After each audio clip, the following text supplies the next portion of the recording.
Assalamualaikum warahmatullahi wabarakatuh. Alhamdulillah, pada pertemuan kali ini, insyaallah kita akan membahas tentang pengolahan data, ya, hasil angket, kuesioner, dan tes. Ya. Materi ini sangat penting karena kualitas penelitian pendidikan itu sangat ditentukan oleh kualitas data dan cara mengolah datanya. Ya. Insya Allah, mudah-mudahan pemaparan materi pada malam hari ini bisa dipahami oleh rekan-rekan mahasiswa semua. Mari kita mulai. Adapun standar kompetensi yang ingin dicapai pada materi kali ini adalah mahasiswa diharapkan yang pertama mampu memahami konsep pengolahan data penelitian ya, khususnya data yang diperoleh melalui angket, kuesioner dan tes ya. Yang kedua, mahasiswa mampu membedakan teknik pengolahan data tes dengan teknik pengolahan data hasil instrumen lainnya ya. Nah, tadi ada angket, ada kuesioner, ada wawancara mungkin ya, dan lain sebagainya. Yang ketiga, mahasiswa juga mampu merancang tes yang sesuai dengan kaidah pengukuran sehingga datanya bisa valid dan reliable ya. Yang keempat, mahasiswa dapat memilih jenis pengolahan data yang tepat sesuai dengan bentuk tes atau jenis tes yang dilakukan ya. Kemudian yang terakhir, mahasiswa mampu mengembangkan dan mengevaluasi instrumen tes yang digunakan dalam penelitian ya. Nah, rekan-rekan mahasiswa ketika nanti akan melaksanakan penelitian ya, sudah memiliki pemahaman yang menyeluruh tentang bagaimana melakukan penelitian ilmiah. Baik, kita masuk ke materi ya. Ini bicara tentang fungsi data ya, menjelaskan fungsi data. Kenapa data itu penting gitu ya? Ya. Data itu penting ya dalam sebuah penelitian. Yang pertama, kenapa data penting? Karena data digunakan untuk menguji hipotesa ya. Data itu digunakan untuk menguji hipotesa. Jadi tanpa data, hipotesa atau hipotesis itu tidak dapat diverifikasi, tidak dapat dipastikan lagi, tidak bisa dipastikan ya secara ilmiah. Makanya perlu data untuk memverifikasi, eh, perlu eh, data untuk memverifikasi tadi hipotesis ya. Yang kedua, teknik pengumpulan data yang salah akan menghasilkan data yang tidak bisa dipercaya, tidak kredibel ya. Misalnya kalau kita ingin mengukur sikap, misalkan tekniknya dengan tes ya, pilihan ganda. Tentu ini tidak tepat gitu ya. Ingin mengetahui sikap seseorang tapi dengan tes pilihan ganda, tentunya tidak tepat. Yang tepat apa? Bisa dengan angket gitu ya. Angket sikap. Dan yang ketiga, jenis informasi itu akan menentukan teknik pengumpulan data. Jadi kalau kita mau mengukur minat atau mengetahui minat belajar siswa, tentunya yang digunakan adalah angket. Kalau kita ingin mengetahui kemampuan pemahaman siswa, berarti yang digunakan tes. Nah, tapi kalau kita ingin mengetahui perilaku, ya, siswa tidak bisa dengan angket, tidak bisa dengan tes. Dengan apa? Dengan observasi yang paling tepat, ya. Nah, di sini ada bagan, ya. Ada bagan metode metode dan jenis instrumen ya. Ada metode dan instrumen pengumpulan data. Jenis metodenya apa? Jenis instrumennya apa, gitu ya. Misalkan angket, ya. Ini ada angket. Instrumennya berupa berupa angket instrumennya ya. Atau daftar checklist ya. Daftar cocok ya. Atau skala sikap ya. Nah, instrumen ini cocok untuk menggali pendapat, sikap atau persepsi pandangan ya. Jadi instrumen berupa angket, daftar checklist atau daftar cocok atau skala sikap, ya. Nah, ini cocok untuk menggali informasi berkaitan dengan pendapat atau sikap atau persepsi, ya. Kemudian yang kedua ada wawancara atau pedoman wawancara. Nah, digunakan untuk mendapatkan informasi yang lebih mendalam, ya. Jadi kalau wawancara berarti menggunakan pedoman wawancara, daftar pertanyaan, gitu ya. Nah, itu pertanyaan-pertanyaannya apa. Nanti wawancara juga ada beberapa bagian gitu ya. Kemudian yang ketiga ada observasi, ya, pengamatan. Nah, ini berarti menggunakan lembar observasi. Biasanya digunakan untuk apa? Menilai perilaku atau aktivitas langsung. Nah, guru di sekolah ada observasi. Nah, itu tuh lagi melakukan pengamatan dan itu langsung, ya. Bahkan data yang didapat itu akan otentik. Makanya sekarang itu adalah penilaian otentik. Penilaian otentik itu penilaian yang langsung dilaksanakan di dalam kelas. Kemudian ada tes, ya. Yang keempat ada metode tes. Instrumennya apa? Soal tes, ya. Atau eh, apa namanya?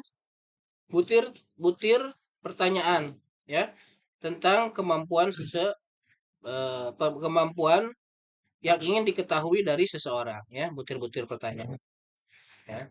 Nah, instrumen itu cocok untuk apa? Untuk mengukur kemampuan dan hasil belajar siswa, ya. Yang keempat adalah dokumentasi. Nah, ini bisa juga daftar instrumennya daftar cocok atau tabel catatan.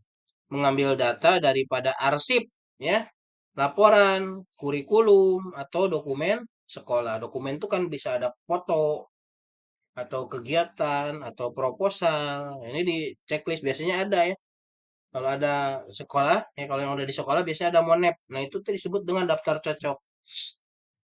Kurikulumnya ada nggak? Oh, ada checklist gitu ya. Atau daftar checklist gitu ya. Nah, itu biasanya ada. Tinggal ada pertanyaannya saja, ya.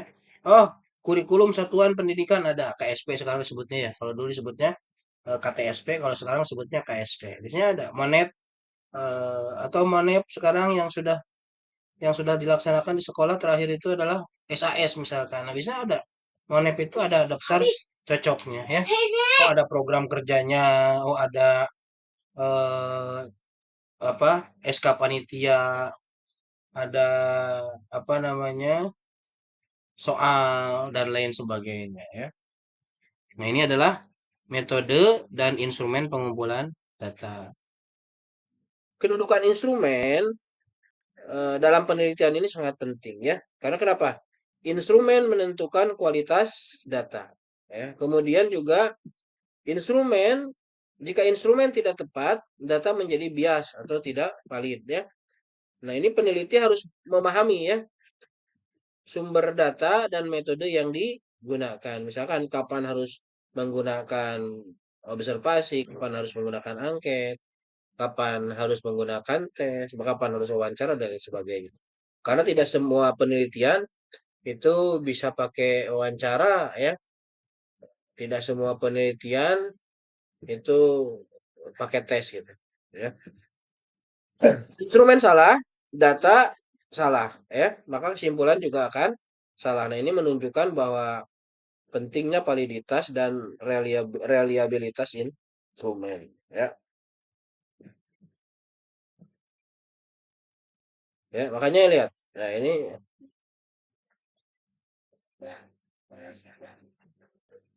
ini selanjutnya adalah kedudukan instrumen penelitian, ya. Instrumen penelitian ini menentukan kualitas data, ya. Kedudukannya yang pertama adalah instrumen menentukan kualitas data, ya. Jika instrumen tidak tepat, maka menjadi bias datanya, ya, atau tidak valid. Makanya penting itu membuat instrumen yang tepat, ya. Kemudian peneliti harus memahami juga, ya,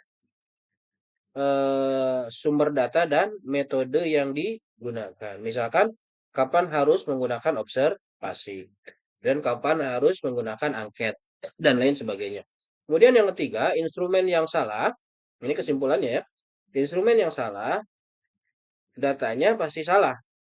Makanya kesimpulannya juga akan salah. Nah, ini menunjukkan pentingnya validitas dan reliabilitas daripada instrumen. Jadi selanjutnya adalah metode pengumpulan data. Nah, untuk metode pengumpulan data ini ada 5 metode utama ya yang biasa digunakan. Itu ada wawancara ya. Bertanya itu berarti bertanya langsung, makanya harus ada panduan wawancara, daftar pertanyaan ya. Kedua angket ya.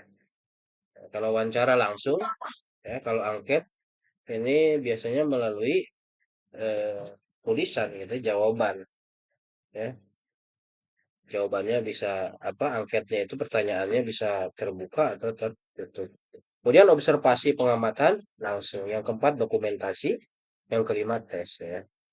Nah untuk statistik dan pengolahan data, jadi empat metode pertama wawancara, angket, kemudian observasi, dokumentasi ini lebih banyak menghasilkan data kualitatif dan kuantitatif yang sederhana ya. Nah, sedangkan untuk tes ini menghasilkan data kuantitatif ya yang membutuhkan analisis khusus ya karena dia sifatnya tes ya mengukur mengukur pengetahuan atau kemampuan seseorang ya. Wawancara. Nah, ini wawancara ini ya dilakukan melalui tanya jawab antara pewawancara dengan narasumber. Bisa tatap muka langsung, bertemu langsung, atau sekarang bisa juga melalui wawancara online gitu ya. Kemudian wawancara ini biasanya digunakan, kenapa digunakan? Untuk menggali informasi yang tidak bisa diperoleh melalui angket. Ya. Jadi untuk memperkuat informasi tambahan biasanya melalui wawancara. Karena kalau menggunakan angket sulit untuk mengetahui. Ya. Nah jenis-jenis pertanyaan dalam wawancara ada yang pertanyaan terstruktur. Ini jawaban pertanyaan dan jawaban setelah disiapkan. Oke. Jadi sudah ada pertanyaan dan jawabannya. Ini terstruktur. Kemudian yang kedua tidak terstruktur. Jawabannya bebas, eksploratif ya, sesuai dengan konteks pertanyaan yang diajukan. Kemudian yang ketiga ada bentuk pertanyaan yang campuran. Ini kombinasi ya antara terstruktur dengan tidak terstruktur. Kombinasi bebas dan sudah siapkan pertanyaan dan jawaban. Ya. Selanjutnya adalah angket. Nah, angket atau kuesioner. Angket ini adalah instrumen tertulis yang digunakan untuk mengumpulkan data dalam jumlah yang besar. Ya. Jadi instrumen tertulis yang digunakan untuk mengumpulkan data dalam jumlah besar. Ya, bentuk angket bisa terbuka. Satu ya, bentuknya ada yang terbuka. Bentuk angket itu terbuka itu bagaimana? Responden menjawab dengan kalimat sendiri. Jadi bebas jawabannya, terserah responden. Tidak ditentukan daftar cek jawabannya. Ya, itu yang terbuka. Jadi angket terbuka itu responden menjawab dengan kalimat sendiri. Kemudian yang kedua tertutup. Sudah ada pilihan jawaban. Misalkan angket itu ada sangat setuju, ya, kurang setuju, ya, setuju, tidak setuju, gitu ya. Itu contoh angket tertutup. Sudah ada pilihan jawabannya. Yang ketiga campuran. Nah, kalau campuran ini adalah pilihan jawaban, ada pilihan jawaban dan juga ada kolom komentar campuran. Ada jawaban, ada juga kolom komentar yang untuk apa bebas menjawab sesuai dengan eh, yang diinginkan oleh responden ya. Nah, cuman ada kesalahan oh ya, ada kesalahan umum lah dalam angket ini ya. Kesalahan-kesalahan umum biasanya dalam angket ya. Pertama apa? Responden biasanya tidak percaya ya. Makanya dalam membuat angket itu harus ada pengantar dulu, ya. Jangan langsung angket. Supaya responden itu tahu dan apa tujuannya, biar responden menjawab dengan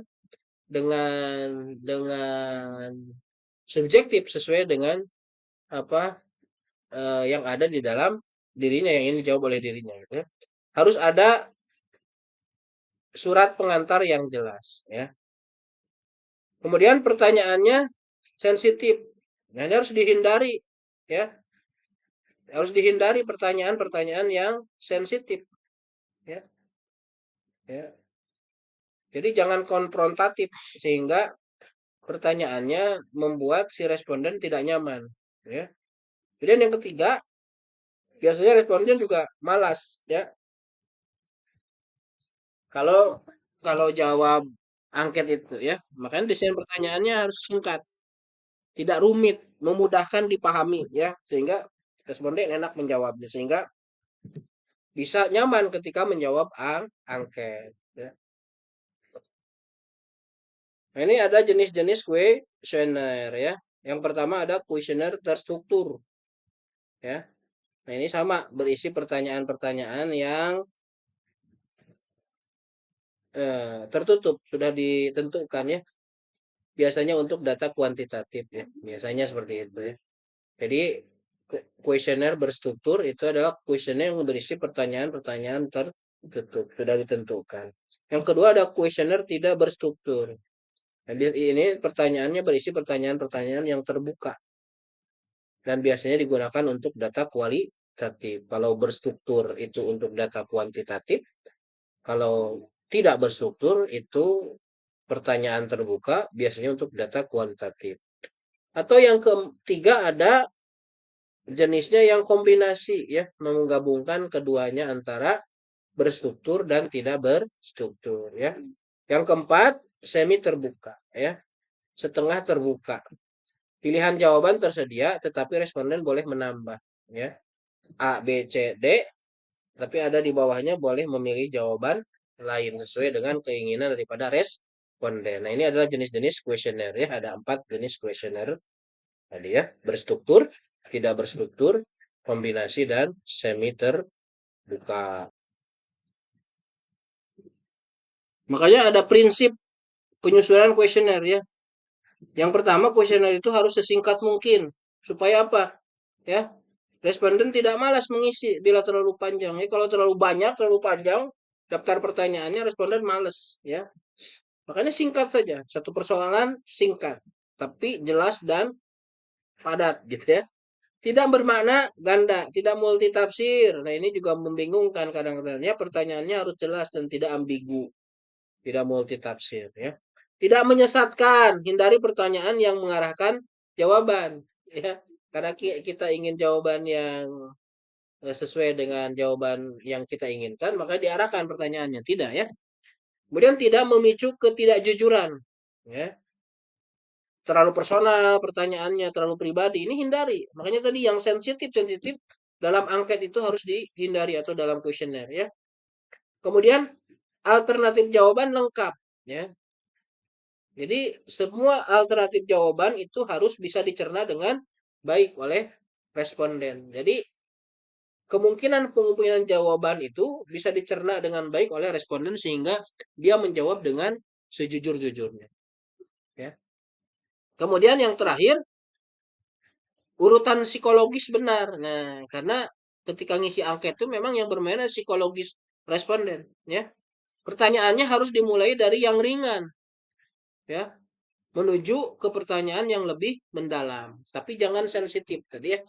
Jadi urutan psikologisnya harus benar. Kalau pertanyaan itu dari ringan, ya, sampai ke pertanyaan yang mendalam sesuai dengan tujuan daripada angket yang ingin dicari tahu. Gitu, ya, angketnya tujuannya untuk apa. Nah, selanjutnya adalah metode observasi, ya. Nah, metode observasi ini biasanya digunakan untuk mengamati kejadian atau fenomena secara langsung, ya. Ini observasi, mengamati langsung ke tempat kejadian, ya. Observasi cocok untuk menilai perilaku atau aktivitas kerja, ya, atau aktivitas eh, yang dilakukan oleh yang menjadi responden kita, ya. Kemudian situasinya lapangan, gitu, ya. Ingin melihat interaksi antara guru dengan siswa. Ini kan nggak bisa melalui pertanyaannya. harus langsung mengamati ya, observasi ya. Nah, dalam observasi itu harus syarat utamanya itu harus objektif ya. Tidak memasukkan penilaian pribadi ya. Interpretasinya jangan interpretasi atau penilaian pribadi. Jadi harus objektif dalam observasi ya.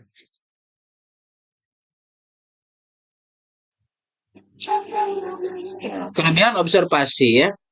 Ini ada 4 kelebihan observasi. Yang pertama, data yang kita ingin dapatkan itu datanya biasanya lebih akurat ya. Kenapa? Karena diperoleh secara langsung ya. Kita langsung melihat objek yang ingin kita ketahui informasinya ya. Ini langsung. Yang kedua, dalam observasi ini bisa juga kita menggunakan validasi silang ya. Bisa memeriksa data dari metode yang lain. Ya, selain observasi, pengamatan, kita bisa validasi silang dengan metode yang lain. Oh, dokumen misalkan. Oh, wawancara misalnya. Gitu ya. Jadi bisa divalidasi silang. Dipastikan kebenarannya data tersebut hasil observasi dengan menggunakan data yang lain. Baik itu data wawancara ataupun misalkan data dokumen atau angket dan lain sebagainya. Ya. Yang ketiga, ada beberapa kejadian atau fenomena hanya bisa diamati langsung dalam observasi ya atau dalam interaksi langsung. Contoh apa? Misalkan kita ingin melihat interaksi antara siswa di dalam kelas. Nah, ini kan langsung ke kelas kejadiannya atau interaksi antara guru dengan siswa atau antara kepala sekolah dengan guru. Itu observasi langsung. Kita catat kejadian-kejadian yang terjadi di dalam kelas. Kita ingin mengetahui langkah-langkah pembelajaran yang dilakukan oleh seorang guru di dalam kelas. Itu akan ketahuan. Oh, guru ketika masuk melakukan A, B, C. Siswanya melakukan A, B, C. Dalam kegiatan inti pembelajaran, guru dalam pembuka ya melaksanakan kegiatan langkah-langkah pembelajaran seperti misalkan membuka kelas, melakukan persepsi, mengabsen siswa, menanyakan kabar siswa. Nah, itu bisa diamati melalui observasi langsung. Eh, Kejadian itu bisa dilakukan, bisa dilihat dalam observasi. Kemudian, observasi juga cocok untuk objek yang sibuk, yang ingin kita ketahui datanya. Misalkan apa? Itu tadi, siswa saat kegiatan belajar. Itu hanya bisa diobservasi, diawasi, diamati di dalam observasi. Nah, selanjutnya adalah kekurangan observasi ya. Ada 4 juga kekurangan observasi. Kita cari 4-4 bisa banyak sebetulnya ya. Kalau kita gali dari informasi-informasi yang lain ya. Jadi pengetahuan mah tidak mutlak ya, tidak absolut dia. Jadi dia dinamis ya, bisa berubah. Kekurangan observasi yang pertama hasilnya bergantung pada keterampilan observer. Nah, ini memerlukan keterampilan yang baik ya, observasi. Tidak semua orang bisa melakukan observasi dengan baik ya. Kita sebagai insan pendidikan tentunya ya pasti akan melakukan itu setiap saat. Nah, ini perlu keterampilan ya. Kemudian ada beberapa kejadian itu yang sulit diamati secara langsung ya, beberapa kejadian yang sulit diamati secara langsung. Kemudian yang ketiga, data bisa subjektif ya jika instrumennya kurang rinci. Berarti tadi kan ya harus objek ya, harus objektif observasi itu. Tapi bisa saja terjadi subjektivitas muncul dari dalam diri kita. Kenapa? Karena instrumen yang kita gunakan kurang rinci. Observasi juga perlu perlu instrumennya ya. Jadi harus disiapkan daftar observasinya. Jangan mengamati ya. Misalkan ada daftar checklist yang perlu kita siapkan dalam observasi. Kemudian observasi tidak cocok untuk kejadian yang sudah lewat ya. Jadi observasi tidak bisa digunakan untuk data yang sudah lewat. Ya kalau data yang sudah lewat biasanya cocoknya dengan dokumen, angket gitu ya, seperti itu. Yang terakhir adalah jenis-jenis observasi ya. Nah, jenis-jenis observasi ini dibagi menjadi dua, ada dua jenis. Yang pertama berdasarkan situasi, yang kedua berdasarkan keterlibatan observer ya. Kalau berdasarkan situasi ada tiga. Yang pertama ada situasi bebas, artinya observers tidak mempengaruhi keadaan di lapangan. Bebas saja. Ya. Yang kedua ada observasi situasi yang dimanipulasi. Apa artinya? Artinya ada setting yang dilakukan, ada pengkondisian atau ada pengaturan yang dilakukan oleh peneliti dalam observasi. Yang ketiga adalah setengah terkontrol. Nah, kalau setengah terkontrol berarti ada bagian yang diatur dan ada bagian yang alami. Ya. Itu berdasarkan situasi. Yang kedua berdasarkan keterlibatan observer. Ya. Yang pertama ada partisipatif. Nah, partisipatif ini observernya terlibat di dalam kegiatan. Selain dia observer, dia juga adalah anggota daripada kegiatan yang sedang diobservasi. Yang kedua ada non partisipatif. Nah, observernya hanya sebagai observer saja, tapi bukan sebagai anggota dalam kegiatan tersebut. Jadi dia tidak terlibat dalam kegiatan, dia hanya sebagai observer. Nah, yang ketiga ya, ini adalah kuasi partisipatif. Nah, kalau kuasi dia terlibat hanya pada saat-saat tertentu saja atau pada aspek-aspek tertentu saja. Jadi tidak semua kegiatan dia terlibat, tapi ada yang terlibat kegiatannya, ada yang tidak ya. Pada aspek-aspek tertentu saja dia terlibat. Baik, mungkin itu yang bisa disampaikan ya pada pertemuan kali ini. Mohon maaf apabila ada hal yang kurang berkenan.